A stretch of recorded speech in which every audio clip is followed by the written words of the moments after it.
Hi, good afternoon, everybody. Welcome to the 2021 Connecticut Mentoring Summit. This is a great workshop that we are going to be pleased to have today.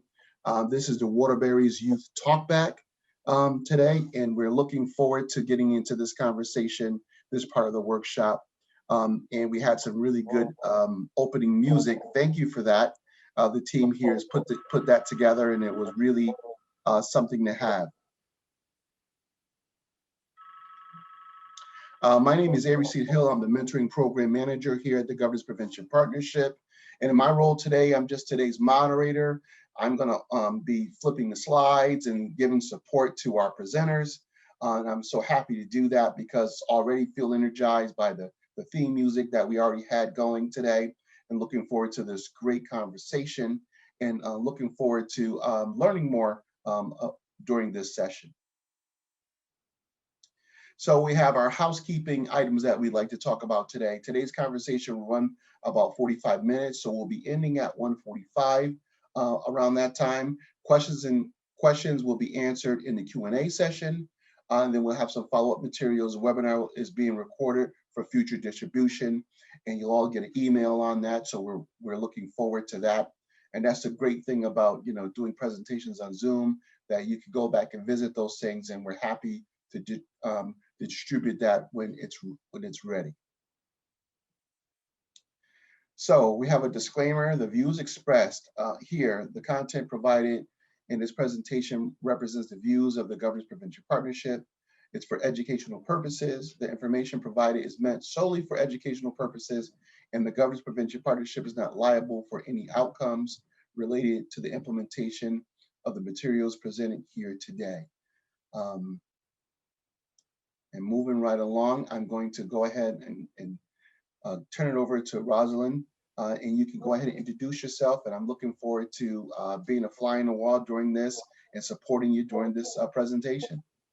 Beautiful. Thank you so much. Good morning, good afternoon, good evening from whatever time zone that you are tuning into.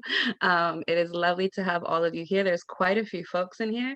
There is zero pressure, but I'm going to encourage all of you to please turn on your camera. We know this is a presentation style, but it makes the space a little bit more personable, and we're able to see your reactions and your beautiful faces. So again, no pressure, but all encouragement. My name is Rosing Sotero. Rosalind is just fine if that is easier to pronounce. She, her, hers are my pronouns, and I am the Director of Community Schools at Waterbury Bridge to Success. You can go to the next slide.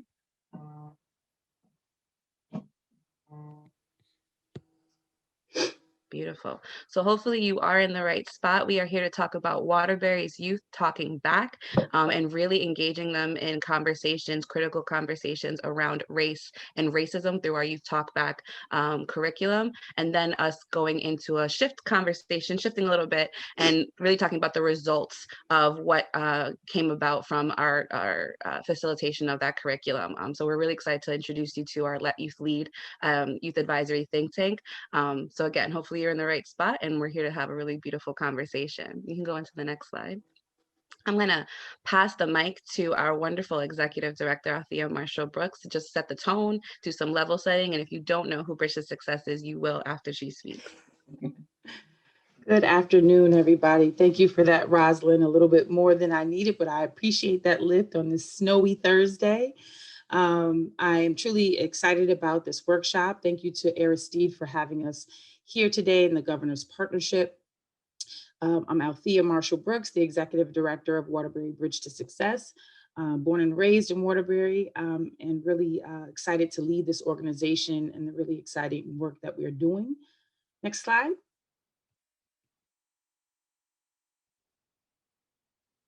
So just to let you know a little bit about Bridge to Success, we were formed in 2010 as one of 4 Cradle to Career initiatives in the state of Connecticut. We were the first one formed as a result of the voice of youth organizations and young people speaking out and thinking about the importance of working collectively and collaboratively, and really engaging in silo busting for the purposes of improving outcomes for young people.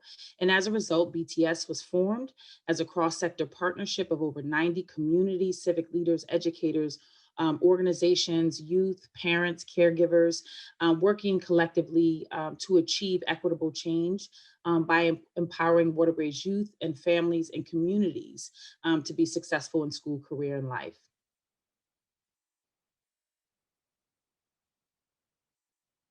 Next slide.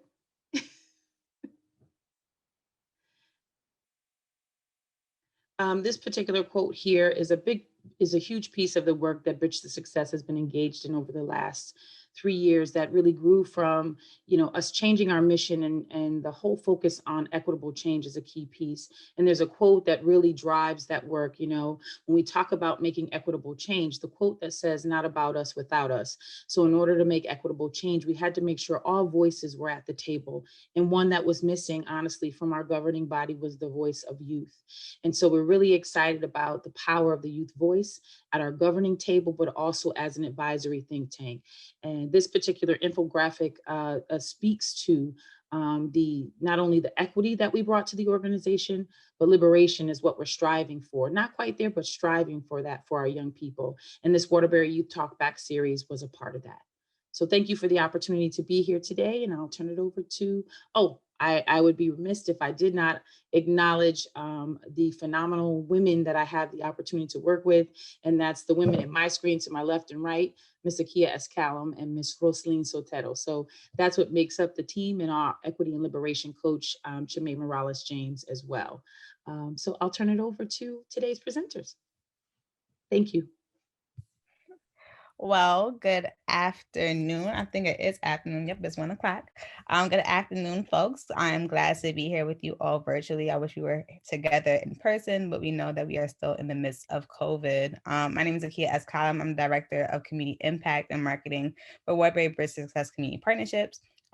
Been here for about 3 years. I'm glad that we're having this conversation about youth talking back, because I know when I first started at BTS about 3 years ago, I was an intern.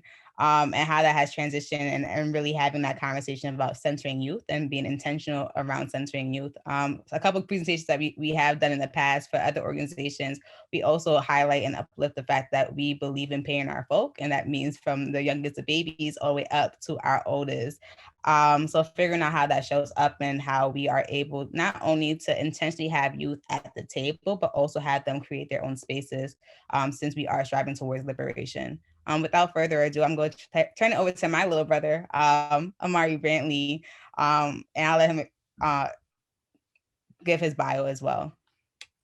Hello, hi, my name is Amari Brantley, and I am a graduate of the first cohort of the Youth Talk Back series. I've been very involved with BTS throughout the years, between the Farmers to Family program and the census block parties, and I'm just excited to be here today. And thank you for that wonderful introduction, big sister.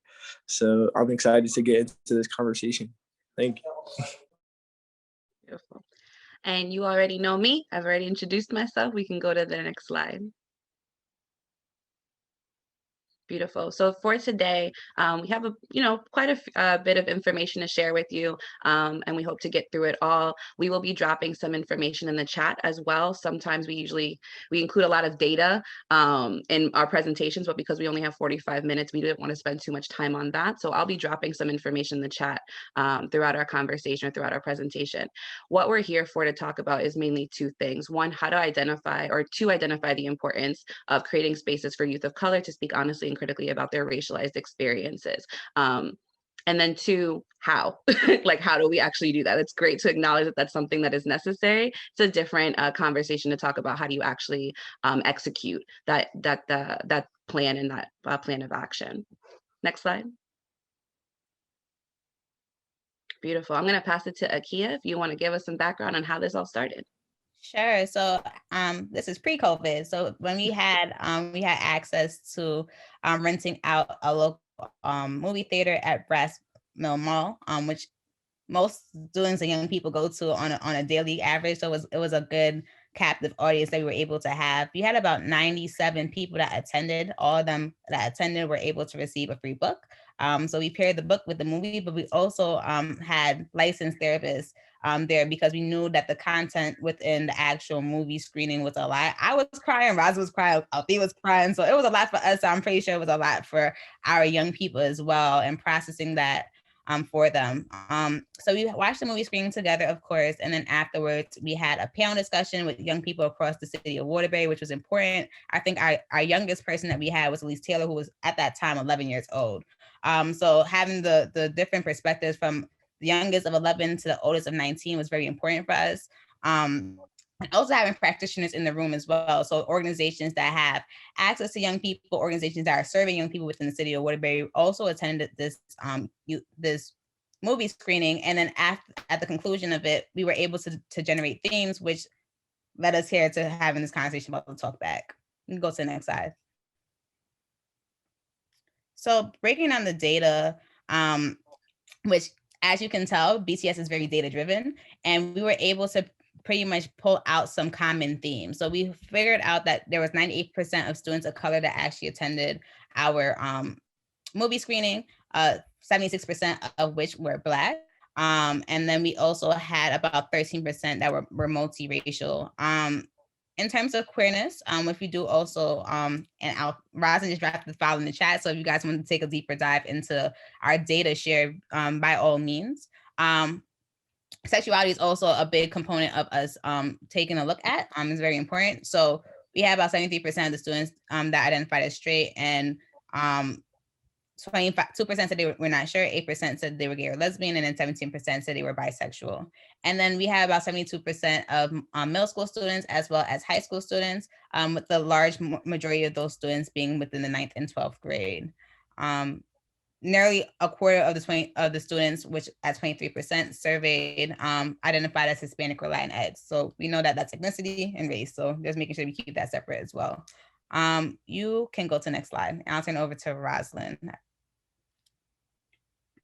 So just providing a bit of context around those demographics, it's important that we, to BTS, that we make sure who's in the room, to make sure that the people who are supposed to be in the room are there. And oftentimes, when folks talk about racial equity, right, we obviously are going to be focusing explicitly on race and racial identity, and making sure that various experiences are represented. But that also we also understand that folks are multiple things all at the exact same time, right? We're all carrying different identities and experiences in our interactions, and relationships with power, privilege, access vary depending on those intersecting identities. So in Waterbury, we have a huge LGBTQ youth population, so it has become extremely important for us to capture that data as well. 87% of those who attended that film screening were agreed that the themes that were present in that movie, The Hate You Give, were extremely relevant to them in their existence and their experiences in Waterbury. You can go to the next slide.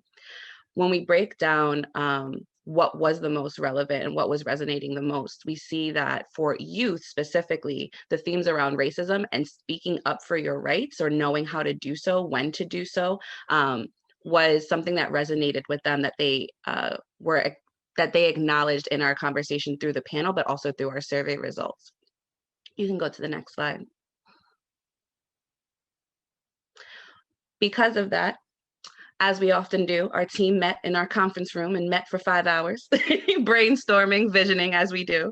And it became really relevant for us to think about, okay, so what's the follow-up? Like, I mean, this is great information, and we can see that a lot of the young people there had a lot to say, but didn't necessarily have all the tools, the context, or the platform to contextualize their experience and know how to move forward with it. So it was our intent to make sure that we helped create a space to do exactly that. And our objective with creating that space was to provide young people with the language and the knowledge that they needed to best articulate their realities, their histories, and current events surrounding race, racism, oppression, and liberation. Next slide.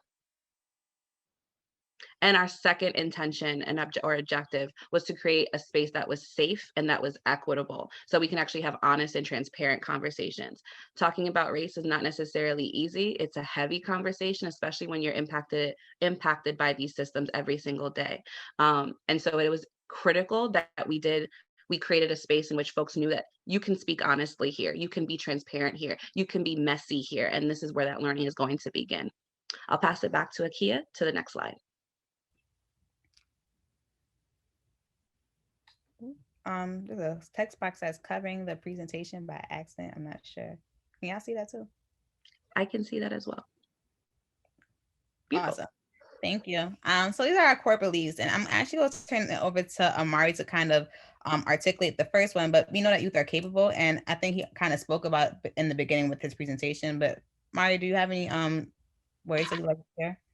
So when you talk about youth being capable of having critical conversations about race, most of the time our meetings or when we met as a cohort, we talked about differences and difficulties going on through the school system and what we see in our present day. So we really learned talking about race and the different things that we saw in our class. We really had those conversations, and that changed to building relationships. So we got to voice our opinions that adults don't always let us do. So in that classroom, it was definitely a safe space to have critical conversations. No, and I appreciate that. And you guys will get to learn a little bit more about Amari and how him and another one of his cohort members showed up and showed out.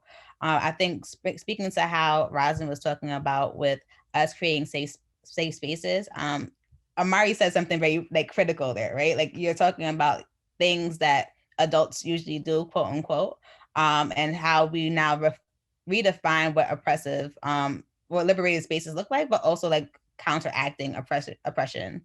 When you think about effective education that centers joy, it was a joy for us to go to class from 5 to 7 o'clock on an afternoon every Tuesday or Thursday, and really checking in with our students. Once again, a check-in, not a call out. So making sure that our students were good before we even did a deeper dive with the conversation on race and ethnicity, racism and white supremacy, and how that shows up in spaces that we oftentimes do not talk about. When we're balancing safety and discomfort, how does that also show up? What are you feeling? Are you able to sit through that discomfort? Because I know as adults, sometimes when we're having these conversations about race, it gets uncomfortable. It gets messy. You want to ask questions that you probably wouldn't be able to ask out loud. And we were able to give not only ourselves, I think also watching ourselves grow throughout this process, where we were recognizing that we also had triggers and traumas throughout this entire time period, but also working through it with our students. And I think that was a beautiful thing because our students were able to see us also learn and have that experience while also watching them evolve and grow too. You can go to the next slide. So here's a part of the curriculum, and I'm mad at Rosin used this picture of me because she loves this picture. And I love it. She looks so cute. I know y'all agree. She looks so cute. I can't, but nonetheless, here is the first 3 parts of our curriculum. So it's a 6 to 7 part series. I know when we're doing it virtually, it feels a lot longer because we have been doing this since November, I believe, and we are probably will be wrapping up our series in March. But the first section, which was not, I will note that was not a part of our first cohort. So Amari unfortunately did not get to go be a part of the first part, but we added this after recognizing that we need to start from a place of healing. And Roslyn pretty much led this first part with the healing yourself and healing the collective, and talking about how that shows up internally, because you can't pour into other people until you pour into yourself. And I think us centering ourselves around that was key. Speaking equities. So I know you'll probably see within the data points that Roslyn has dropped in the chat that talking about terms was boring. It's like school. So that's probably why they rated the lowest. I am a steward of education, so I love reading. So that was probably my favorite thing, but don't tell nobody. But we were able to do that in different ways. For the first cohort, they had access to an actual jumbo-sized crossword puzzle that we got printed at our local printer, Minuteman Press, who was our favorite printer.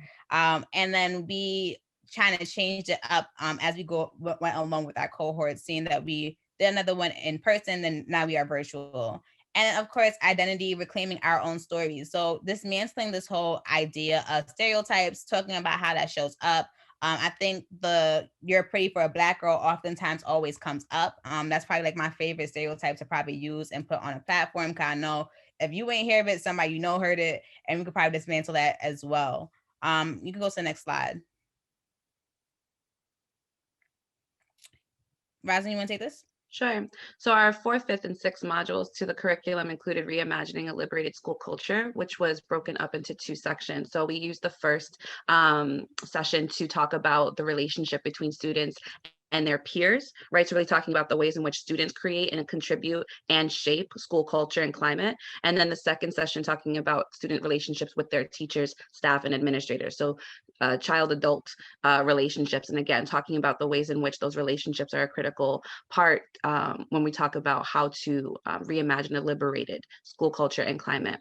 Our fifth module was Unpacking Violence. It was probably one of our heaviest conversations. This one, we talked a lot about intra-community violence and then inter-community violence. And if we're being honest about how that ended up showing up in actual facilitation, even though the plan has always been to move from intra to inter, these conversations are heavy, and very often we don't get past talking about intra-community violence in the way that we show up for each other and with the folks that we identify with.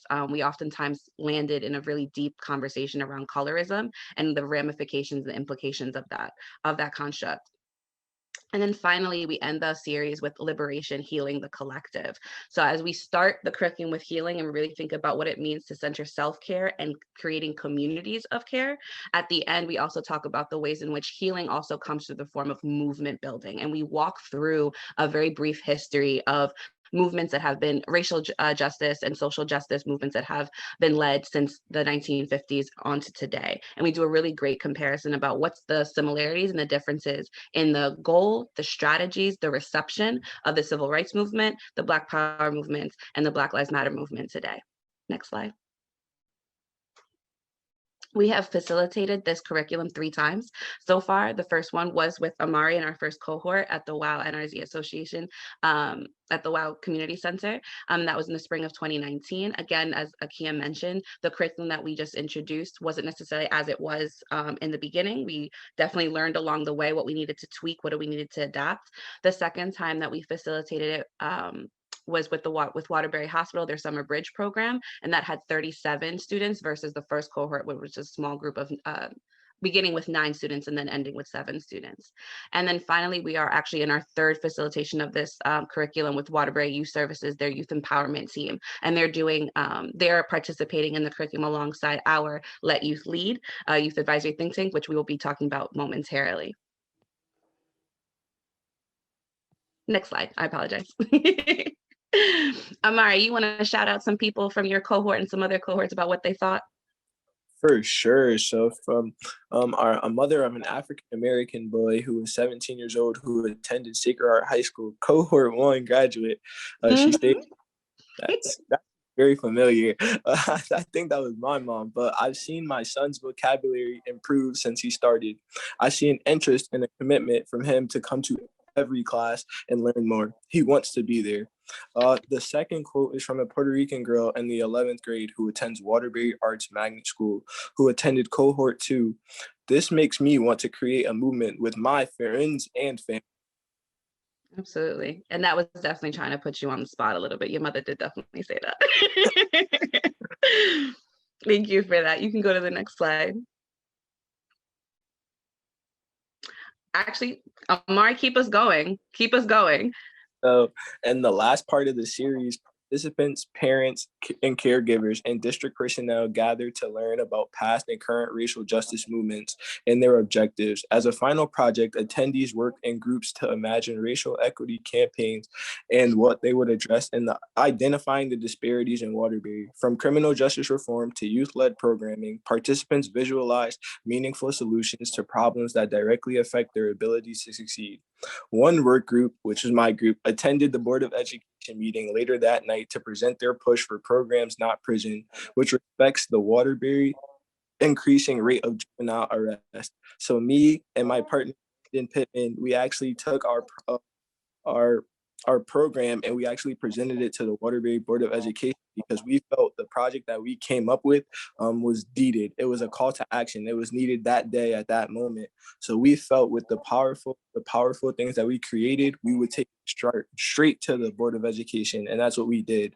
Our project came up with components where we asked for more diversionary programs, more mental health resources, along with more educated peer administrators. So throughout that program, we just wanted to provide the youth in our city a voice. We wanted to give them a voice and inform the adults who are on the Board of Education that we care about what looks like. And during that program, we had a tagline, which was that the handcuffs locks us down. So please put the handcuffs away and free our future, because we are the future. I think we did a thing, y'all. We can go now because the way that was perfect. Yes. So I need to set up just an image for y'all. On this last day, we had one of a very close colleague of ours at the district, Waterbury Public School District, Jackie Davis. She was present at the last class, along with the parents of the students who are participating. So we wanted to make sure this was an intergenerational conversation as well, especially if we're talking about movements from the 50s until now. But what we ended up doing at the end, everyone's with the glitter and the markers, and they're making their posters about what their campaign is going to look like. And it was just an incredibly powerful day of just like, I'm really engaging and inviting our young people to, what do you want for your city? Like, let us know your visions, because your visions matter. And then to see Amari and Brandon take the initiative to go to the Board of Education, right, directly following that lesson. I think we ended at what time? We ended at 6:30 or something like that. And then the Board of Education was at 7. I think it really speaks to the actual title of this curriculum, which is Youth Talk Back. And I think so often we are engaging with young people who are told that, oh, don't talk back, right? Mind your manners, make sure that you're over there and quiet and take instruction. But this is really, this entire curriculum and all of the intention and the values that motivated the creation of this curriculum was really centered around making sure that young people know that their voice is a critical part of every single conversation that impacts this city. Yeah, I think even to that point, like thinking about what the strategy plan for both Amari and Brandon, right? They're saying common things around wraparound services that we talk about. So, really lifting and centering it, like a lot of times young people are doing things, but they don't have the name to attach to it, right? Like if you're doing a survey and you're trying to collect data and you're having those conversations, that you're really pinpointing and doing asset mapping, but nobody's telling you that you're doing asset mapping. So like having those conversations and putting that language to it, I think was really important. It also showed that, youth are capable. And that was the first conversation that we had at the beginning, right? If young people are capable of doing things, we really just have to and we don't necessarily have to put power behind them. We just have to give them a platform. And I think when we figure out how to do that and how to now be flexible and pliable, because we've been talking about how we've been adjusting this youth talk back. This is not a cookie cutter type of thing where you just take and copy and paste. You can't control V. This is not that type of conversation. But I think what you can do is take the framework and now try to figure out who you have around the community. Who do you have that will be able to not only benefit from it, but also contribute to it. This is not a transaction relationship. You could tell by BTS that we value relationships, and that's important for us. And figuring out how does that now move to the next level. So you can go to the next slide. Roslyn. So taking the words right out of Akia's mouth, this idea of how do you actually create that platform? Well, BTS called it Let Youth Lead. Originally, we called it something very generic, the Youth Advisory Think Tank. This was something very new to BTS. We just knew that something had to be created. We didn't necessarily know what it was going to look like. And that wasn't a responsibility that we wanted to take on. This was an opportunity to invite youth to create a space that was led by them and that we could really lean and leverage their expertise, their experience, their perspectives to directly inform the work of BTS. We formed Let Youth Lead, or what became to be known as Let Youth Lead, in October 2019. So they are a little bit over a year old. You can go to the next slide. We have 4 amazing members of the youth think tank of Let Youth Lead. We have Melanie Adames, who is our chairperson, and she is also the youth representative at our BTS council. So whatever happens at LYL is reported out by Melanie at our bi-monthly council meetings to make sure that there is a connection between the work that they're doing. We also have Chanel Gonzalez, who is our marketing chair and is working closely with Akia and her myriad of interns who we really need, because marketing and communications is a thing, y'all. It needs a whole department. But Chanel Gonzalez works directly with Akia to make sure that we have our Instagram platform and that they're able to disseminate information directly to young people across the city and really help us build that base. Next slide. And our final 2 members are Irene Once and Shania Olavisi. Irene is our secretary, and Shania is our PYD youth liaison. So Irene is really responsible for making sure that our agendas go out, our meeting minutes are being taken, our Google folder is organized, and everyone knows what the information that they need in preparation for a meeting. And then Shania is responsible for actually, just in the way that Melanie reports out to the council, Shania is there as a connect and as a liaison between LYL and our positive youth development CAN to make sure that our providers are hearing directly from what young people need. Next. I'll go over the goal, and then Akia can pass it over to talk about the strategies. So again, we didn't necessarily know what this was going to look like. We just knew we needed young people at the table to directly inform BTS's work. It was important in order for this to be effective, it was really important for us to make sure that there was a goal, like an actual mission for the think tank, so that it can direct the course of action that they would be going towards.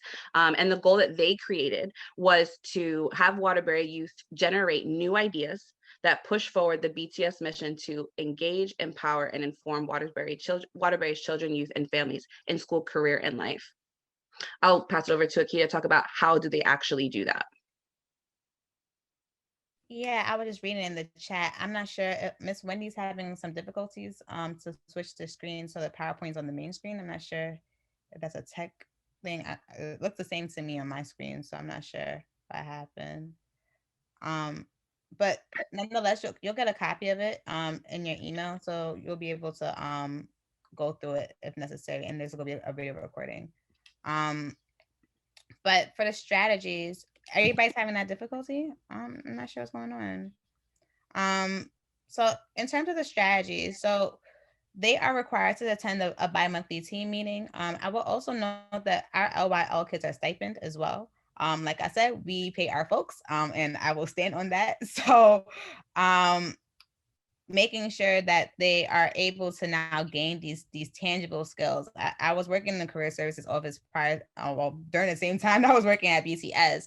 I cannot tell you how many people have come through that office and said, Kia, I need a job, and they have no skills. So we are cultivating the development of our skills for our young people, especially when we're talking about our secretary is able to create a Google Doc. Those are skills that you have to have for a long period of time. Attend camp. So Rosin started talking about our positive development, but CCP, which is probably new to you all, which is an acronym for College and Career Pathways, to also share our perspectives and visions with youth providers. Once again, BTS is a backbone organization, so we provide resources and information to our other providers, our 90+ partners that we have across the city of Waterbury. And then most importantly, we connect more youth across the city with BTS and other opportunities where young people can make a difference. So Amari spoke a little bit to our Farmers to Families event. We also had which was in partnership with the USDA and our mayor's office, where we were able to do 2 Farmers to Families distributions in the city at one of our local churches across the street from our office to serve the North End. We were able to serve about 2,000 people and not only provide them with the food, but we also had other additional resources from our community partners across the city of Waterbury. Our students got stipend for that as well. So every time they came to an event, they got stipend for it. Similar to and Amari shaking his yeah, we got stipend. Okay, cool. And then our census work that we were doing. So we know that, civic engagement is not only limited to elections. It's not only limited to the census. This curriculum itself also feeds into our civic engagement duties. And think about how our census showed up. We were able to do about 14 different events in the city of Waterbury in person, and a lot of our events were virtual. I'll drop the link to our COVID-19 report so you guys can see that as well. But those students were able to learn about the census and what that actually does, learn about how legislation happens. It was a lot of different components that went into it. They did phone banking, they did that one-to-one door knocking, those touches. So they were able to have access to those opportunities. And last but not least, before we move to the next slide, which I think is at the end of the presentation, we were also able to connect them to one of our funders. So Lever Foundation and Parent Foundation, 2 other foundations came together to hear about youth and what youth speaking. So it was Hear Youth Speak. And the young people were able to submit something, whether it was in writing or drawing, a painting, a video. And after they submitted, they got $100 Visa gift card. So, making sure we connect them to resources both monetary resources, because that's also important, but also people capital, because I think getting connected and leveraging networks is also important as well. You can go to the next slide. Rosalind. So to talk about how, well, if I can back up quickly, and I'm also being mindful of the time, I realize it's 1:35. When we're talking about the training, we can't say we want young people to do amazing things and then not give them the tools, right? So we don't want to just throw them out there and be like, go ahead, go do a thing, and then not catch them. And so the training has been incredibly important. And we have provided different opportunities for them to go through different workshops, whether we have been leading it, whether our partners have been leading it. But it's incredibly important that they are aware of what racial equity is at the core of it, because that is a non-negotiable value and lens that BTS employs in all of the work that we do. So if they're going to inform our work, they need to understand it. How they have shown up so far in their work and what they've been able to actually inform thus far has been, when it comes to grants, we have had several grants that our young people have been able to review and critique and provide feedback on, really naming some of the blind sides. You didn't really think about that, or that sounds like a great idea, but I don't know if that's actually accessible to young people. Like, how are we going to get that information? They have also participated in several youth focus groups, especially when it comes to our release of the second edition of Let's Talk About Race, which is the second edition is in Spanish. If you are not familiar with that, Akia, are you able to drop that in the chat? Yeah. If you're not familiar with our Let's Talk About Race guide, which was a publication created in collaboration with My Reflection Matters, you need to become familiar. Akia will drop that in the chat. But in order for us to really create meaningful content in that publication, we need to have young people's voices in the exact same way that we've gathered voices from parents. So they've been able to directly inform publications that BTS has created. And then also the Youth Talk Back that we just mentioned, they have been directly informing what works and what doesn't work and what do we need to do better. And in fact, right now, again, like I mentioned previously, we are doing a third facilitation of the Talk Back with Waterbury Youth Services, and they are also Let Youth Lead is also participating alongside the youth empowerment team from Waterbury Youth Services. And so while they are going through it, when we have our next meetings and we debrief, hey, so what was the last module like? What was working and what wasn't? And then, of course, as we already mentioned, their attendance at our CAN meetings and our council meetings is extremely important, because it's great for us to talk to young people, but as a backbone organization, we don't provide direct service. So we need to make sure that they're at the table with folks who do, so that they can directly inform their practices. And as far as next steps and where Let Youth Lead is looking to move forward towards, one, we only have 4 members. That's not fully representative of our entire city. So we want to make sure that we open up the doors and do another invitation for young people to join. So we will be recruiting members throughout this month. And now, because we have members, it'll be a slightly different application process where our young people will be able to interview the applicants rather than just me. So that's really something we're looking forward to. Secondly, LYL is really focused on, again, building out their youth base by utilizing social media. Again, as a backbone organization, we don't necessarily have direct access and contact or regular contact with young people. So it is important that through their social media, Let Youth Lead is able to be that literal bridge to success. And then last but not least, we are also in collaboration with our partners at the Positive Youth Development CAN, co-creating a youth leadership summit that we are hoping to launch in May. And Let Youth Lead's expertise, experience, and perspectives will be absolutely critical to that process. And because I also saw in the chat that folks were interested in learning more about the Youth Talk Back, if you're interested in getting your hands on that curriculum, you will be happy to know that come this summer, we are absolutely going to be releasing the official toolkit of the Youth Talk Back, so that other facilitators and other providers are able to bring this to their organizations and their communities. And to note, that toolkit is not necessarily only for adults or adult facilitators, but this is something that is also capable of being facilitated by young people who want to step into that role. Next slide. Beautiful.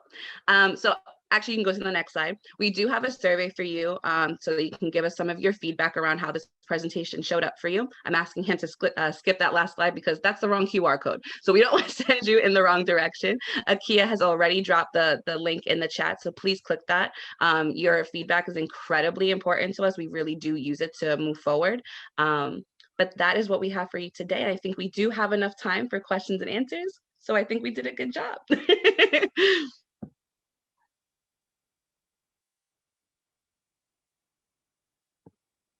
Beautiful. And feel free to unmute yourself or drop the stuff in the chat. It's a small, we have about 50 people on, but you could go ahead so we can answer questions. I know we are, I don't know if it's a hard of 145, but if it is, you have our contact information. I'll drop in the chat as well if you guys have any additional questions.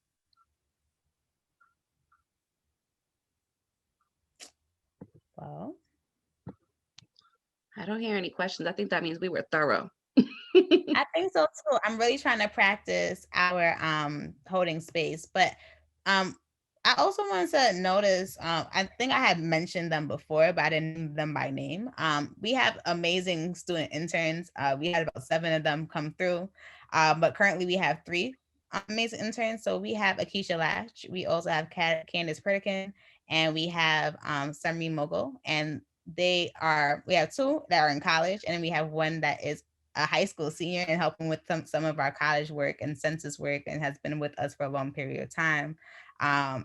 But as you can see, young people have been a part of this movement with BCS for a long period of time, and that's important to name. I'm forever thankful for our executive boss, our executive leader, executive director, Althea Marshall Brooks, for believing in young people and making sure that she centers the voices of young people, because you don't oftentimes see that either. But yeah, I think without further ado, it was great to be here with you all, or y'all rather, because I do love Ebonics. And if you guys have any other questions, feel free to email us. Absolutely. Thank you all so much. All for being Well, here. Yeah, thank you. Wow, that was, I was talking to the team earlier when we got on to prepare for this talk, and I was just sharing that the keynote was about building youth power. And this presentation right here was so much in building youth power, in discovering and uncovering youth talent and putting it to the forefront carefully with data, which is something that we don't see a lot of times. So I want to thank you all for that presentation. It was great. Something that I'm going to keep my eye on, and hopefully I can get in where I can fit in and make sure that I check you all out. And I really appreciate all the information that you shared with us today. Any final thoughts from the team? I would just offer that if you are working with young people, whether indirectly or directly, make sure that they are leading the conversation, that they have opportunities to do so, especially on topics that directly affect them. So ask and they will answer. Yeah. That's encouraging. That's encouraging. I will also say that there was 48 of us on this call, and I only have 4 surveys. I just said we was data driven. So if you are able to send us the survey, I'm going to drop it in the chat again. Really appreciate all your feedback. And for like what Roslyn said, we do use this data to make sure that we perfect ourselves moving forward. So if you are able to do the survey, you can do it now, or I can send you an email. So that's what you call an Akia S column calling. Yes. Appreciate y'all. All right, great. Please, everybody, fill that survey out if you can. It's important to get that data so they can be informed on next steps. And again, you can contact us at the Governance Prevention Partnership. I'm, again, the program manager for Mentoring Program Manager. My email is there, airc.hill@preventionworkct.org. And if you have any follow-up information that you'd like to gather information, I'm sure I'll be able to provide that and get in contact with the presenters today and make sure that you get that information. And with that, I want to thank you all for attending today's session. Thank you to our presenters and everybody that participated. Thank you to Deb for the technical side of things and the rest of the Governance Prevention Partnership team. And hopefully we'll see you for the rest of the day at the summit.